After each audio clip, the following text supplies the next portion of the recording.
Please. Pull the lever. Thank God. Oh, yes. God. Hardcore Iron Man.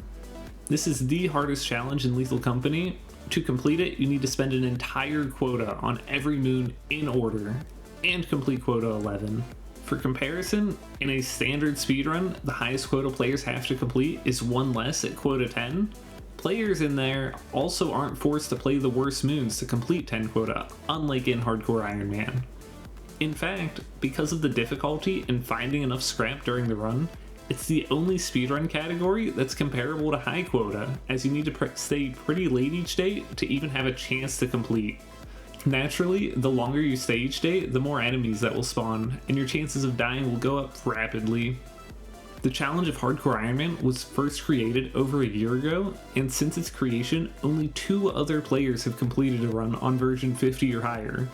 Note that I'm not including versions prior to V50 because of the addition of 3 new moons, bringing the total to 11 moons.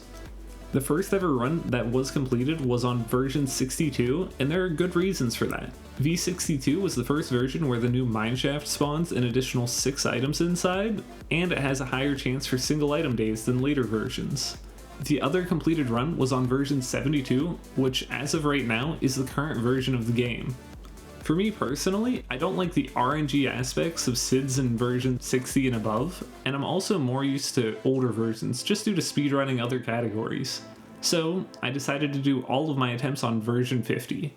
This run is also pretty special to me because I got it during a 24-hour stream I set up where I was only doing Hardcore Iron Man attempts. Note that the white timer on the right shows the remaining time left for the stream, and the black-green timer is the time for the run. The very first run I did in the stream almost completed, but due to messing up my spreadsheet, I was around $500 short. After continually getting failed attempts, the very last run of the stream was the one to complete. It's actually so crazy that the last attempt is the one. I've devoted so much time to this challenge, and so many deaths attempting this. With over 1.6 thousand resets and far too many hours attempting this, I've acquired quite a lot of clips of myself dying that I felt were worthy of saving. My first roughly 550 resets happened before I took a break to play 10 quota, so I don't have any clips from those, but we can just call that the learning phase and assume some of those, if not all of those wipes, were my fault anyways. While a lot of Lethal Company deaths are typically prevented in hindsight, I've had quite a few runs on pace that died to unavoidable game mechanics. That includes death by getting randomly struck by lightning on a few separate occasions. Heck, one of them I actually got random struck twice in a single day, and another where it just struck me through my ship. What? I've also had multiple attempts die to Bracken camping a fire exit. There is a mechanic in the game that alerts you of nearby activity when you go to enter the facility. Unfortunately, for some reason though, it doesn't always work, even if you're looking out for it. And sometimes traps and turrets are just impossible to avoid. Other times the game just decides to lag as you go to fight an enemy, and the list continues. I of course had plenty of avoidable deaths as well, but if I added up the time I spent on all of my deaths I saved, I have spent over 75 hours in runs that have just died in catastrophic ways. But after all that, and all the time I spent, I finally got this run. Now normally I would throw some highlights of my run here, but I also want this to double as a good resource if you want to attempt Hardcore Iron Man. So let me give you some advice that might save you a few hundred hours. I'm gonna assume that you have at least some experience playing either high quota or speedrunning, so I'll ignore more common tech that's used in both. And I'll go through the moons in the same route you would take in a run, so all of the tips should at least have some order to them. Every Hardcore Iron Man starts on experimentation. Many of the early game moons feature a low number of items for a pretty low value, and experimentation is the worst out of all of them. In any sort of speedrun, you will reset for a good start, and for me that means something like a beehive or 2, and hopefully around 2 inventories of items close to the exits for day 1. As this run is rather long, I like to entertain myself by going on the occasional side quest. Experimentation is the only moon that can spawn a dust fan, so finding one and keeping it for the entire run is like a little trophy to me. And I also found a snare flea that was struggling to open the door, so I decided to help him out. I like to get around $1,000 in scrap for the first quota, and on reset 1,606, I wound up absolutely smashing it with that, and getting an extra $500, beginning one of my best runs ever. A start like this is extremely rare, and beehives were a big part. I managed to get 4 beehives over the 3 days I spent here, which is absolutely incredible. On top of getting 4 beehives, all 3 days also had really good bottom lines, which is why this is such a good start. This quota was so good, in fact, that it's somehow the second best quota I had over the entire run. Now, if you didn't know, on experimentation, a useful alternative path you can take back to the ship is the pipe near fire exit. This really helps in flooded weather when it's too deep to walk through, or you can use it to help avoid old birds. Speaking of old birds, if I noticed that one was inactive when entering the facility, I would try to transfer loot throughout the day before pulling app. There isn't a lot of cover on this map, so only running one inventory at the end of the day is a lot easier than juggling 2-handeds while being shot at. Something else is that depending on the moon you're on, bees will path differently to get onto the ship. Experimentation is one of the best examples of this, as no matter how you get onto the ship with a beehive, they'll always path to the side ladder. You can use this pretty easily to set a beehive on the side without taking too much damage. And in terms of looting, on all moons, I recommend leaving behind any bad items such as tattered sheets and yield signs. This helps with leaving before outside enemies become a problem, and just focusing on better value loot. For experimentation, you'll want to go main first and only try to go fire later in the day. And outdoor enemies typically don't spawn until very late, so you shouldn't see much activity until around 9 PM. Lastly, for any version-specific tech, I'll include a little note in the top to denote that it's not usable in all versions. Prior to V64, a tiny time save you can do is to climb the small wall to take a more direct path back to ship from fire. But this wall climb tech is mostly used on Val, so I'll explain it more thoroughly once we get there. Quota rules are extremely important for any speedrun, and Hardcore Iron Man, with its inherent difficulty, just makes low rolls that much more needed. For my quota 2, I unfortunately high rolled from an estimated 236 to a 250 Q2. Unfortunate. Anyways, we're moving to one of the best early game moons in the form of Assurance. Assurance has really fast access to the fire exit, as well as a good loot table. 2 out of our 3 days here were eclipsed, but fortunately most outdoor enemies on Assurance aren't a major problem to deal with. The dogs I had were keeping the baboon hawks in check, and it's really easy to bait a dog away from where you want to go. Overall, I averaged 421 on this moon, but I lost some time to being locked out in a fire exit day 1, so it could have been a bit higher. Assurance is more of a well-known moon, but there are some things you might have forgotten or are niche enough that you've never even learned them. As with all speedruns on Assurance, you'll want to jump off the ship early to get into fire as soon as possible. In HCIM, I'd recommend doing a damageless jump, as baboon hawks can get a bit aggressive on this moon. If you're comfortable scanning and making the jump, you can also find out if it's mineshaft early or if you have any bees or sapsucker. Although it's more important to just make the jump, so I wouldn't worry about it if you can't do both fast enough. Whenever you drop items down from fire, baboon hawks aren't able to grab them, but they will spot and camp your loot pile. If you got any weapons like stop signs, you can leave them on the pipe support to make them easily grabbable. And then you can use the support to safe spot the baboon hawks, although you might have to tank a hit or two to get up to it. Bees on Assurance are able to get onto the ship from most angles aside from the back, so you can easily leave one bee on the back without spending the time to pre-collect it. Note that while there are ways to disconnect bees from their hives, it's generally faster to ignore doing it and take bees directly to the ship, so I'll avoid most disconnects. In flooded weather, if you see a beehive out of the water, you should prioritize it, although if it's a low value, you might just want to make sure it's out of the way. If it's a solid value, you can take the high ground path back to the ship, although this can make the bees roam once you do the final jump down, so you might want to get it close and then do the final jump at the end of the day. Speaking of alternative routes, if you slide down Firehill on accident, you're able to climb all the way back up on the support without going to the massive ladder to save time. You'll just need to wedge yourself in the corner and jump whenever able. Taking the pipe from main to fire is roughly the same time as traveling on the ground, but you don't have to deal with enemies. For looting assurance, you'll obviously go fire first, although I recommend not looting around main if you find it inside. Instead, I opt to finish and fire earlier to bring my loot back to the ship before outside enemies appear.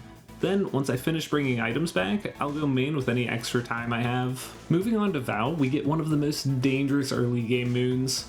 Firstly, Bracken, the most dangerous enemy, has the highest chance to spawn on Vow, so you can almost always expect to see him. The outside of Vow is also extremely dangerous, so staying late on Vow is not an option. Giants are extremely common on this moon and will camp the ship or exits. In V60+, Giants will path to the farthest node on the map after being unable to reach you on the ship. Unfortunately, we don't have that luxury in this version. Our first day on Vow was stormy. Normally, having stormy weather is pretty bad, but getting a stormy day before I get a jetpack is actually extremely good. This means I can break stormy here and not have to worry about any of my items zapping on future days. To break it, I just have to leave a key or metallic item outside, or sell one of the metallic items I got from this day. Note though that this is patched in the newest versions. This day I also almost died because I accidentally juggled my items into a beehive. Whoops. That was oddly one of the hardest moons to learn for this challenge, but in my run I survived without too much other difficulty, and I got a few beehives with a pretty good average of 412. In terms of Vow tech, there's a lot to talk about. First, you should get comfortable with bees. There are a few ways to pre-collect beehives. The most common way is by going on top of the ship and dropping it, although that isn't always ideal. Another way is to place the bunk beds towards the front of the ship on top of the filing cabinet. This requires a fairly precise setup, but when done properly, you can have the bees path to the top of the ship and have the hive inside. If you have jetpack though, I would be careful when doing this, as you can't really land on top of your ship, so you're forced to land at the entrance of your ship instead.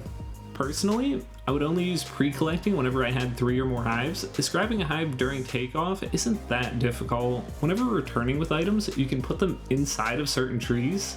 This just lets you get a fire faster while keeping the items safe from baboon hawks.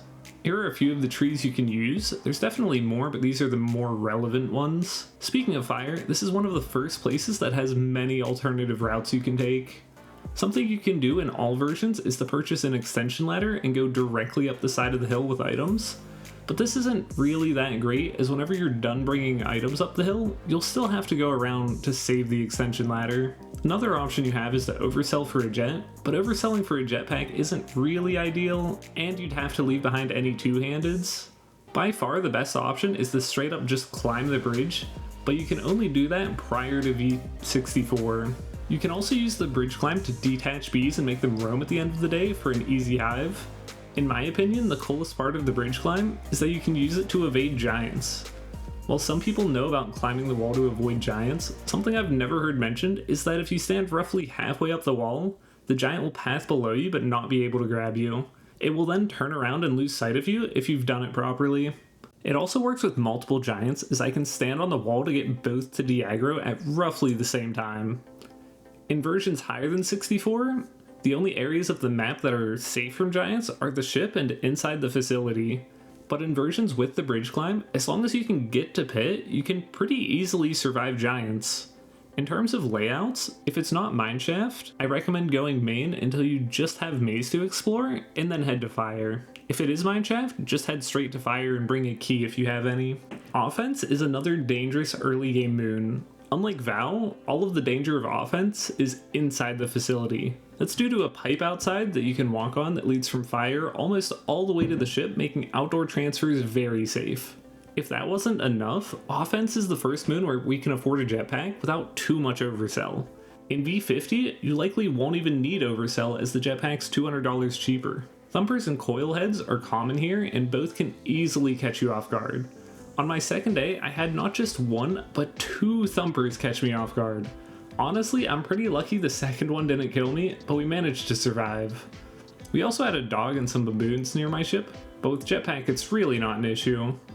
Not only does offense have some rather bad enemies to deal with, it also has a high chance for traps, making it even more dangerous. Thankfully, as long as you're fast and leave before enemies start swarming, it's not too bad. In the run, I managed to get an average of 420, which is definitely above what I'd normally get. On offense, you'll want to head to fire first, as you'll want to transfer the majority of your items from there. If you don't have jet for some reason, or if you slide off of the pipe, there are ways to get back up to fire without using a jetpack. All you have to do is jump on the rock by fire to get back up, although I do recommend practicing this before trying it in a run. Bringing back two-handeds on the pipe is safe, but pretty slow. I would estimate around 2 in-game hours to juggle back two-handeds on version 50, although it's a little faster on versions higher than that if you keep jetpack and belt bag instead of carrying it the whole way back to ship. March in theory is a cool moon. It's the only moon with 3 fire exits. It might just be my favorite looking moon in the game, and it has the highest chance of bees spawning as well as a rare chance for great value items such as a gold bar. The unfortunate part about March is that it just kinda sucks for loot. Bees can spawn extremely far from the ship, the interior is massive, and because of how large the map is, items typically spawn very spread out. Having said that, however, on day 1 we managed to actually find a gold bar and get a few bees, resulting in the best single day on any free moon, $784. If I got that over an entire quota of March, I would call that about average. But with 2 extra days, we collected a total of 1325, averaging 441. The fact that March and offense both didn't tank my average is a miracle, and somehow this run has some insane money. But with one more free moon to play, I'll break down exactly how crazy this run is in a second. With March, you can use whichever bee collection method you want that I explained earlier. March also has some areas where you can disconnect the bees from their hive without making them roam, although doing that is completely optional. It's a bit much to add all of the spots for this video, but other people have already made videos showcasing them. When searching for hives, you might find it easier to fly above the fog layer to try to spot them. After playing a decent bit of HCIM, the only other new tech I haven't went over yet is just leaving items on top of main. Whenever you're done in main, just jet items on top of the main building, and then take two-handed items directly back to the ship. Using TCP on March is really nice as long as you know not to fall into the massive pit. If you had a jet sail, you might be able to afford a second jetpack. If you did, it's faster to just leave your jetpack at an entrance as you transfer two-handeds. Make sure to only do that though when there's no giants around, otherwise you might get caught too far from an escape. Other than that, my preferred path is main first and then going counterclockwise to the fire exits. Now, if you've ever seen the start of a high quota run, you know just how brutal adamants can be. Even with jetpacks and TZP, I often find myself leaving early just to avoid the wave of enemies Adamants likes to throw at you all at once. Although, the only gameplay change that affects version 50 is just that the tree near fire is harder to climb. Typically I don't even have to use the tree, as when transferring two-handeds I'll just jetpack up the hill. V70 brought a rather colorful revamp, making the outside much more pleasant, at least until enemies start spawning. Knowing that I don't want to get swarmed, and with the average I had, I began to switch to a don't greed mindset. Even with that game plan though, we still had a giant spawn before noon, which is slightly annoying, but I still collected a total of 1,430, which is fine. That's almost $200 less than what you would need for the first quota of a high quota run, but as I'm well over 2 hours into this run, comparing against the start that players reset heavily for might not be the best comparison. Adamants has a few things to note. Firstly, day 1 flooded on a new save is always the same, so high quota players might not know this, but it does not always go down. It don't go down. Rob, it goes down. No, it don't. It do go down. Oh! This means that getting two-handeds back in flooded can be quite annoying. Fortunately, you should have enough for a second jet by the time you go to Ada, so getting items back from main isn't too bad. Getting two-handeds back from fire is a bit more involved. There are 2 options. The first is to just take them in the water and avoid drowning by jetting above the water surface periodically. This works, but obviously has a guarantee of dying if you mess up. The other way to bring back two-handeds is on the fire bridge. You can't have jetpack on you, so if you miss the jump, you'll fall into the water and drown. The safest way that I've seen to bring items back is to just use an extension ladder over the bridge to just trivialize the entire process. Other than pathing during flooded, other tech Adamants has includes detaching the bees next to fire exit. Also, make sure not to forget your clipboard. Alright, let me crunch some halfway numbers for you. After the first 6 quotas, we've collected just over $8,000 with an average of 447. Out of all of my runs, I have never seen an average this high at this point in the run. For reference, I'm pretty happy just getting a high 300 average around this time. With average quota rolls, I would need around another 6.5 thousand to complete. However, with our current rolls, I'll need a little below 6,000 to complete, but I'll round it up to 6,000 just to make math easier. If I want to skip Embryon, I have 12 more days to make 6,000. After letting my spreadsheet do some math, it comes out to around $500 a day needed. But even if we don't, we can still fall back to going to Embryon, although I would guess that I won't even get $1,000 there. Now that we're done with that little intermission, Rend is the first moon of the run that we have to pay for to go to, and as you could expect, moons that have a cost will typically have much better loot. Maybe it's due to the high chance of nutcrackers, or maybe it's because of the higher potential of Rend, encouraging you to stay later, but day 1 Rend is one of the most deadly parts of a run. Getting a shotgun can be fairly dangerous, although having the power to safely kill Bracken is well worth the risk heading into the final few moons. On day 1, I had my best value day of the entire run, collecting $870. On day 2, we fought our first nutcracker. It wasn't the cleanest of kills, but it's good enough. Following up with the next rather sketchy kill is this Mimic. I don't know why I was struggling with this guy so much, but I guess it's fine. With the crazy amount from day 1 and the solid loot from the 2 other days, Rend became my best quota overall, with a total of almost 1.8 thousand over the entire quota. Now, Rend doesn't have too much fancy tech to talk about. For versions with the cruiser, there are lineups to jump back to the ship, but they don't offer a lot of vision to correct yourself mid-jump. Note that of the 2 completions in versions with cruiser, one uses cruiser jump and one doesn't, so it's definitely optional. Just make sure not to spend all of your money on the company so you can actually route to Rend. Now, if you're jetpacking and there are dogs near your ship, I have seen a strat where you leave a second jetpack on top of the ship and just drop items down through the ceiling. The second jetpack on top ensures you'll have a jetpack with enough charge to keep jetting even if dogs enter your ship. If you aren't driving the cruiser, you can also just leave the second jetpack or collected items on top of it to save time while being a little safer. To be honest, I didn't leave a second jet on top of the ship too much in my attempts, but it is an option as long as you don't forget it. And if a dog does end up in your ship at the end of the day, it's totally fine to just wait for the ship to automatically take off, although it's obviously slower. Taking off to Dine, it's widely considered one of the most dangerous moons. Fortunately, it's not quite as dangerous in a solo run. Butlers are extremely common here, and one of the few benefits of playing solo is that they have drastically reduced health. Normally they take 8 shovel hits to kill, but in a solo it's only 2. Day 2 of Dine was Eclipse, and to be honest, I think the only moon that is worse than Dine on Eclipse is Embryon.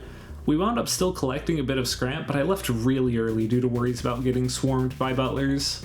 Over the entire quota, we wound up getting an average of 428, which is totally fine with how we've been doing.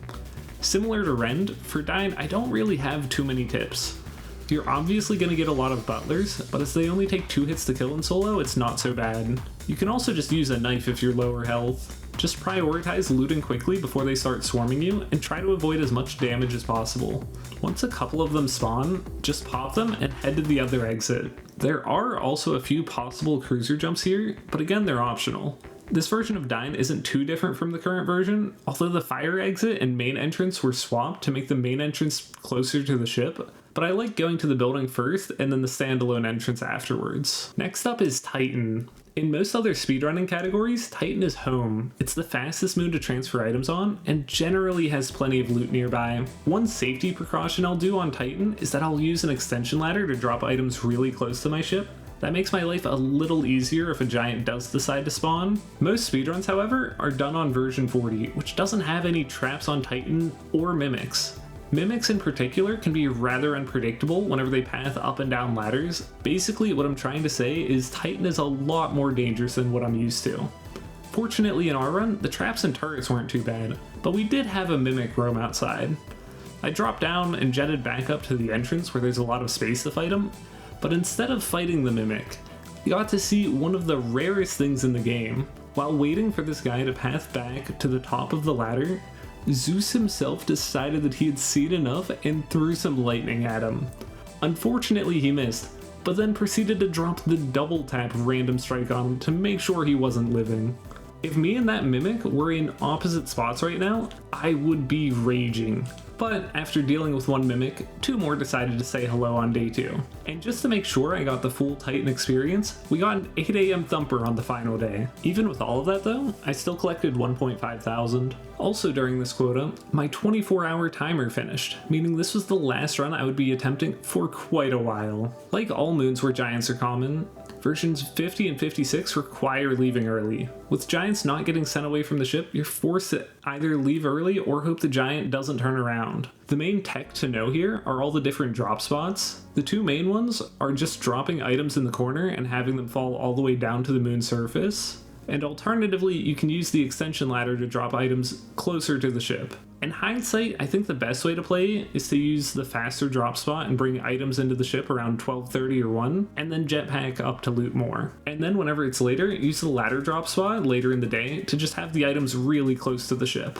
At this point, I need about 1.3 thousand to finish the run, and we're heading into the most expensive and highest loot moon, Artifice. If I can manage that, I won't even need to get a single dollar on Embryon and can effectively just skip the entire quota. So, all that's left to do is pull the lever. Going to the best moon, I had high hopes. Until day 1. Day 1 had some of the worst loot that could spawn here, and after getting almost crit from a Thumper, I decided to just leave at 3 PM and tank the day, only getting $249. This day was so bad. It was the second worst out of our entire run. I don't need much money from here, but I can't be having more days like that. Day 2 was Facility, which can be hit or miss. It just depends entirely on how good and how close your loot rooms are. Fortunately, it pulled through for us, getting $794. And heading into the last day, I only needed a little bit, so after collecting 455, I left before any major danger appeared. For the first time in the run, my spreadsheet that tells me the estimated needed per day showed a negative number, meaning with an average quota roll, we would be done. In terms of tips, I don't really have any that are specific to Hardcore Iron Man for this moon. You'll play it exactly like high quota, so for V50 that means leaving items on top of warehouses and around the corner by fire. And in versions with Cruiser, you'll put items onto Cruiser and jump it back at the end of the day. After selling quota 10 and leaving the company, we get to see the last quota roll of the run. With our current quota, an average roll would be 34.41, and we slightly uproll to a 34.94, but I should have enough on ship. At this point, all I need to do is route to Embryon and skip all 3 days. Looking at my ship, however, I start getting a sense of deja vu. In Vanilla Lethal Company, you can't scan more than 12 items, meaning that my only way to know how much is on ship is to keep track of it out of game. Looking around my ship, it really doesn't look like I have that 3.5 thousand, but my ship claims I have enough. So I have a decision. I can either take a minor risk to collect more on Embryon, or I can trust this spreadsheet for a better time. Ultimately, I decided to trust the spreadsheet because even if I was to collect, let's say, $600 more over the 3 days, there's no guarantee that'll be enough. In terms of Embryon, the best way to play Embryon is to not play it. Ideally, at this point in the run, you can skip it entirely, but if you can't, I was able to get around $300 a day somewhat safely in V50. In versions with the Cruiser, driving to and from fire exit is pretty safe, as old birds can't spot you whenever you're in the driver's seat. Just don't let any land directly on you. And so, after skipping all 3 days, I began to sell everything I had. All of the items, any utility that's worth anything like shotguns and knives. And after everything was sold, I looked at the monitor, and I didn't have enough. Just kidding, sorry Geo, I had to. I had a pile of apparatuses to sell still, and with that I had completed quota 11. For the first time ever, Hardcore Iron Man was completed in version 50. In total, I've spent around 300 hours across more than 6 months on this challenge. Words can't even begin to describe the massive wave of pure relief I felt after finally completing. The story of failing the first run of the stream into completing the final one is so incredible and makes me so glad I was able to scrape together enough focus for the rest of the run. And believe me, you can trust me when I say I had some good sleep that night. Of the 3 completed Hardcore Iron Man, my run slots in the middle in terms of speed. Although, to be honest, the challenge isn't really about how fast you complete. Completing it is the challenge. Getting a sub 5 hour run is honestly just icing on the cake, and I am honestly amazed it was that fast without the luck the fastest Hardcore had. This video took a long time to make and even longer to accomplish. If you're interested in watching me speedrun live, I'm currently going for a sub 140 10 quota time, so come find me over on Twitch. But as always everyone, I hope you enjoyed. Thanks for watching, and I will catch you in the next one. Bye bye.